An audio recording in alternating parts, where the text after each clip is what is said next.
Yo, what's up guys? It's MV, and we're back again with another patch rundown video.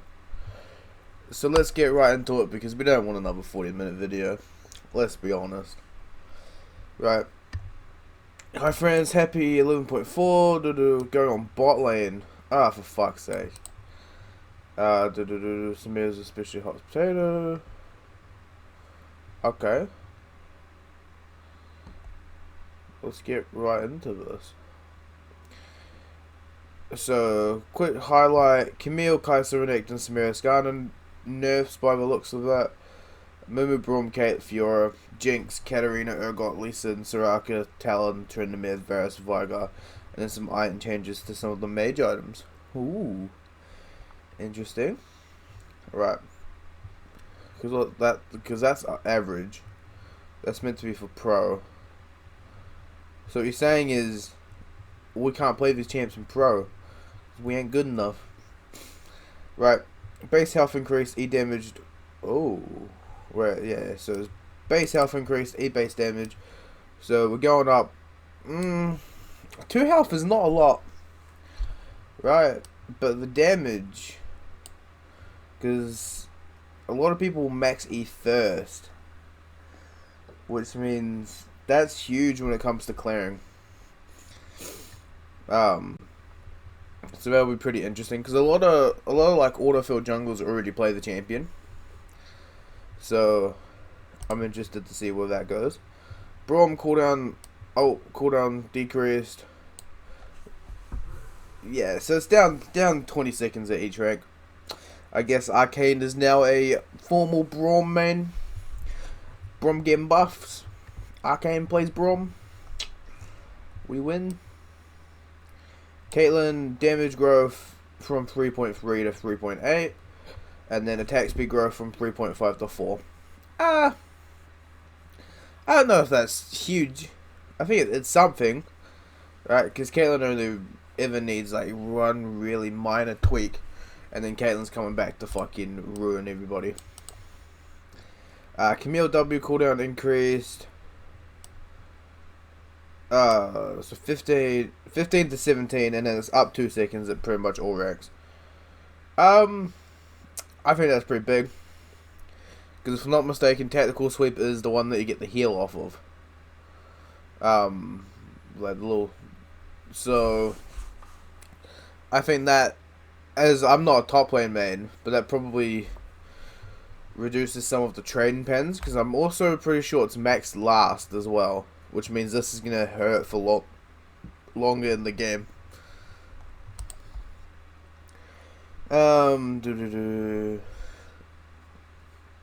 Passive mark damage increases. So mark damage from 2.5 plus 4.5 per 100 AD to 3 and then 5.5 per 100 AD. Oh, that's pretty good, right? There's an extra 1% per 100 AD and an extra 0.5% on the mark damage. I don't know if this brings her back, right? But with a little Camille hit, I guess it just depends on what other champions are still viable. Jinx base health increased. So it's going back up 60 health. I think that's fine. Right, the champion takes ages to scale and is not really seen too much anyway. Kai'Sa. Right, no one adapts to new items like Kai'Sa in the season preferred. Some of her damage to lower burstiness and make it less daunting in quick trades early on. So basically, max damage per missile. That's And then single target base damage.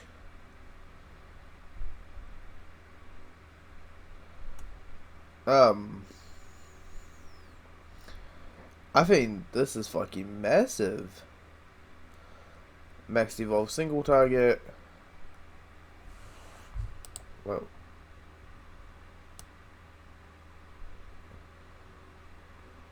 Why the fuck does it go from 168 to 75.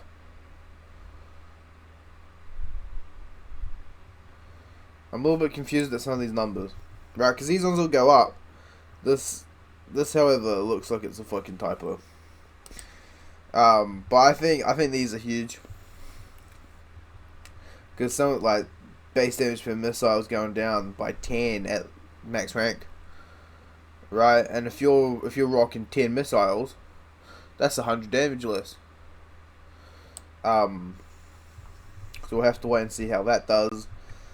Katarina, on hit champions, our scales. So again, fucking Katarina buffs. Fucking Katarina players. On hit damage ratio 25% to 25, 30, 35.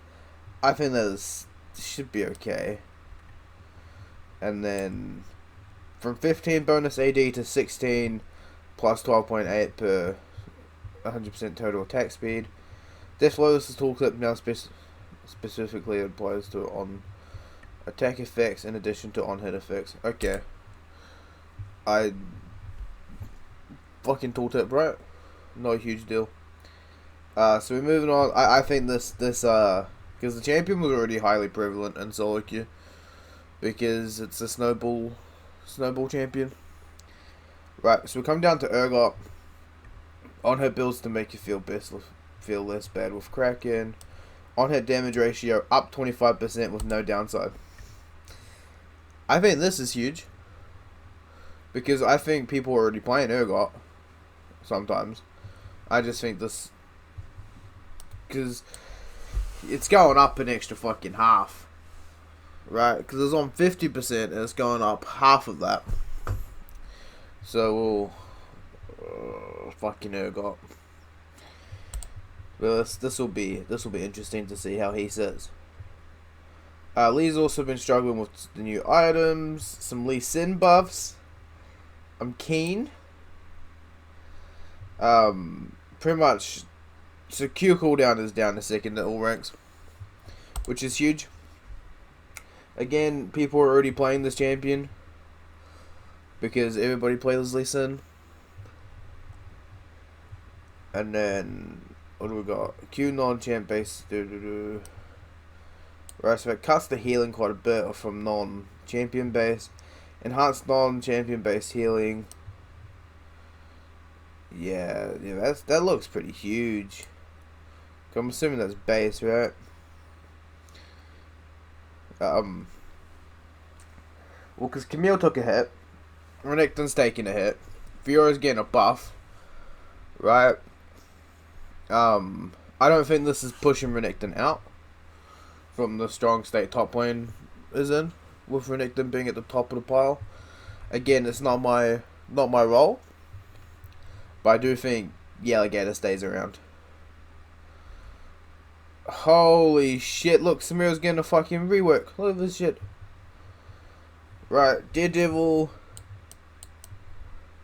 Okay.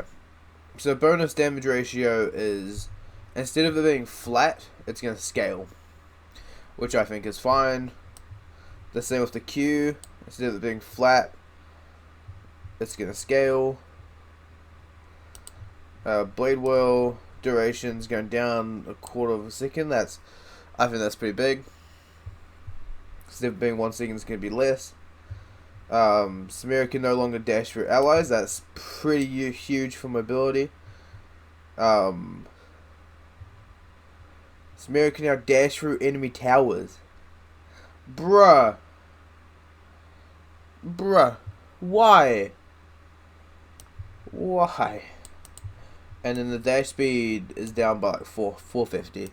That's pretty big. And then ult cooldown, instead of being 3 seconds, is 8 seconds. Yeah, that's actually very, very big. Like, this is early game nerfs, late game more power. Obviously, with the reduction to the W, so it allows more counterplay to the champion. But damage ratio on passive and Q up more higher. Obviously, ult worse. I think she'll still see a bit of play if you pair it with the right support champion. You know, maybe like sort of Braum. But we'll have to we'll see where this leads us. But with Kai'Sa and Samira taking a hit, Jinx, Caitlyn getting a buff. I don't know if they're pushed out completely, but it might bring some more champions to the top. Meanwhile, Jhin is not getting fucking affected by shit. We got Skarner, base health and health growth decreased. Yeah, we're fine with this. Yeah, he's going down 21 base health, and then his health is going down by 5 per level. I don't think this is huge. I think it's something, but at least none of his like damage numbers or ability numbers are being hit. They're just reducing some of his health, which I think he'll be fine. And then we got Soraka, Q movement speed increased, W base heal increased.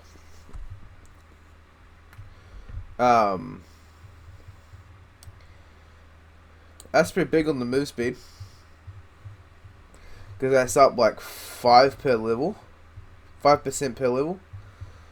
which I think is massive. And then the base heal up 10 at all ranks. So yeah, it's not bad. Oh, okay. Talon buffs. So Rake cooldown was 9 seconds at all ranks. Now it's going 9 through to 7, with the bonus damage ratio going up 15%. That's fucking massive,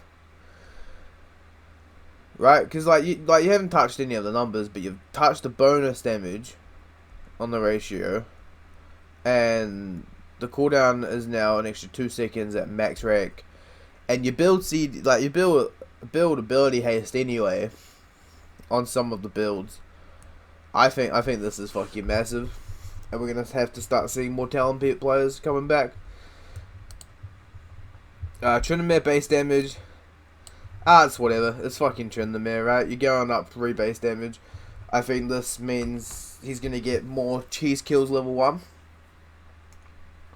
than before. But that's whatever. Best to fully charge a skill in combat, extra juicy for lethality and crit builds, because this is Varus.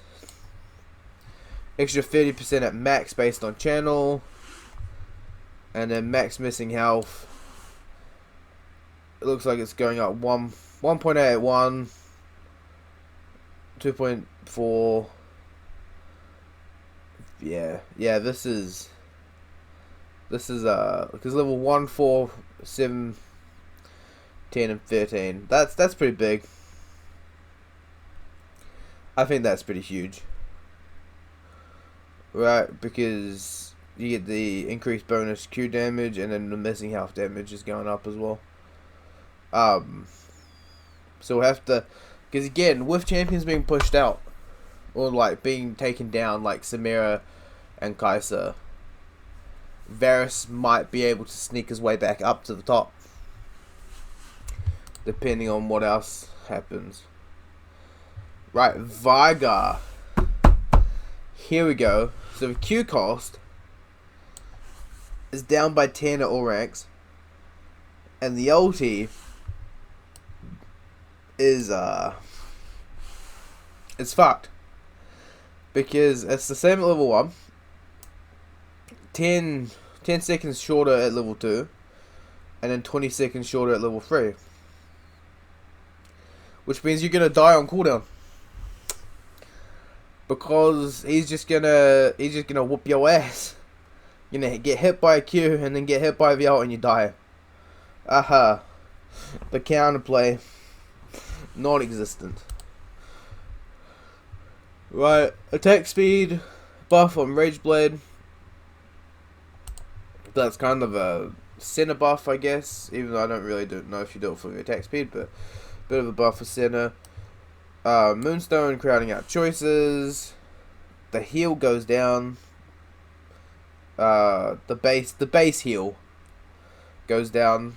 Still should be the same at max rank though, which means it's going to be less likely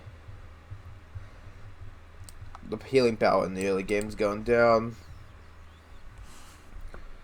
While Grievous Wounds are meant to be a reactive purchase, they're performing below expectations, buffing the stats a little, so that the trade-off between other legendary items is less sharp. Nomicon up to 80, Mortal Reminder attack damage going from 20 to 25, and then Kim Punk health from 150 to 250. I don't know if that's huge, right? Nomicon going up by 10 is massive for mages, because it did feel fucking horrible having to build that, which is why the Oblivion Orb being only 800 for Grievous Wounds is massive. But I do think sometimes having that is very, very good as well. Mage items. We'll change a couple under the purchase mage item. Oh, here we go.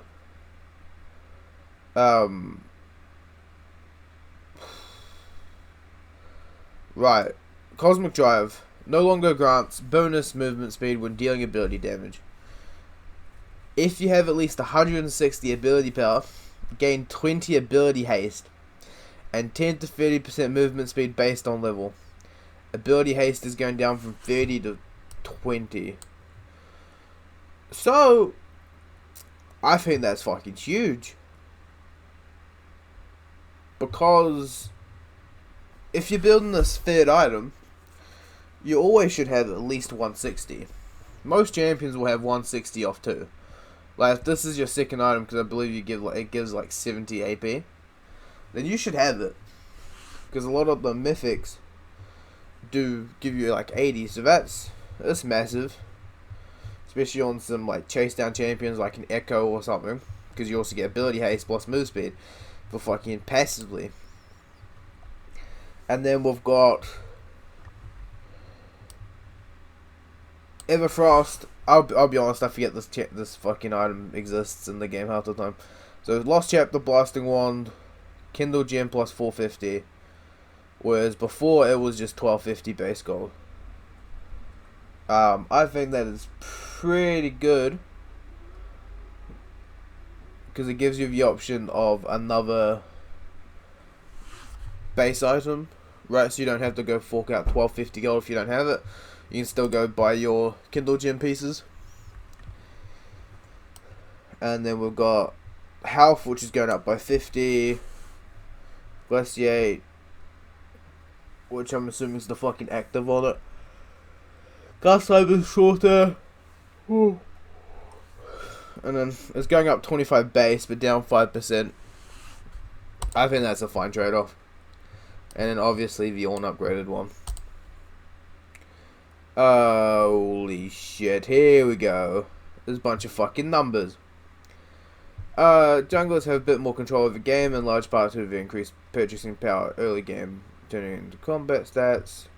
So that's the experience and gold growth. We're pulling back on their experience and then come a bit to compensate. As a result of these changes, we're holding off on nerfing some borderline OP jungle champions until we see how things shake out. Okay.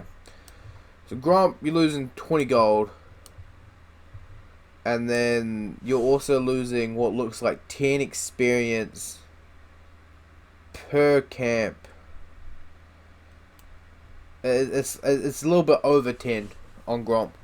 As you start getting to the later levels of Gromp. So that's... And then you got Large Krug. Down 10. Yeah, there's a lot. It's pretty much going down by 10, right, on a lot of these. And obviously, as you start getting higher, it's like 12 and 13 and stuff. But I don't think it's, too big of a deal. And then we've got Small Krug. And the gold is going down by 10. You're losing 10 gold on Large Krug. But I guess you get the Small Krugs off of that. So the experience from 18... Yeah, 18. Why the fuck does that say 0.5? I feel like there's fucking typos in this shit. So you get 16 for the first two, 16.4, 17.2. So that's going up by 1.2s. I don't know. There's It looks like the numbers have been fucking not done correctly with the fucking lines. Because then it goes like 20 to 20. Or, you know, 18 to 0.5. And it's like, it's very hard to fucking read some of these. Crimson Raptors. Down by 10 gold. I'm assuming, yeah, Crimson Raptors the big one. And then 10 XP. Yeah, I don't know if this camp's going to be too worth it now. Because you're losing 13 XP from the fucking big one at max level. Especially some of the numbers early game. You're losing 10 at level 1. Like, when the camp's level 1, you're losing 10 fucking XP. Which I think's pretty massive. But we'll have to see how some of these changes end up working out. Incoming healing update. Incoming heal only displays for that player and their allies. Incoming heal now has a special bar treatment to differentiate it from other heal bar effects. Okay, that's fine. That's whatever. And we've got more updates. You can wipe out the store in the competition. You now drag the corner of the shop to scale the size up and down. Be careful, it's ticklish. Yeah. Has gained some ability smarts around trinkets. So now automatically swap the order of the trinkets depending on the one you've equipped to save you a bit of time. Bug fixes and performance improvements, that's fine. Along the Clash. Second iteration of our Builder team featuring Clash. This version will allow players to find a request to join teams. They're looking for more players to fill out their roster. This should help you turn your roster 3 or 4 5 into... Yeah. I think that was already there though, right? And we've got some bug fixes. League client loyalty badges no longer missing from collections. Memory leak that would happen in mission celebration. 6 gauges AD. Not really any issues. And there's no skins. Right. So I think, all in all, this patch is going to be very interesting. Especially when it comes to junglers. Because I think with those XP changes, the power is being taken away from them. So honestly, it might just go back to fucking tank engaged champions. Or maybe do we just see more power farmers? I guess we'll have to wait and see. Anyway, it's been Envy, and you're on my channel. Peace out.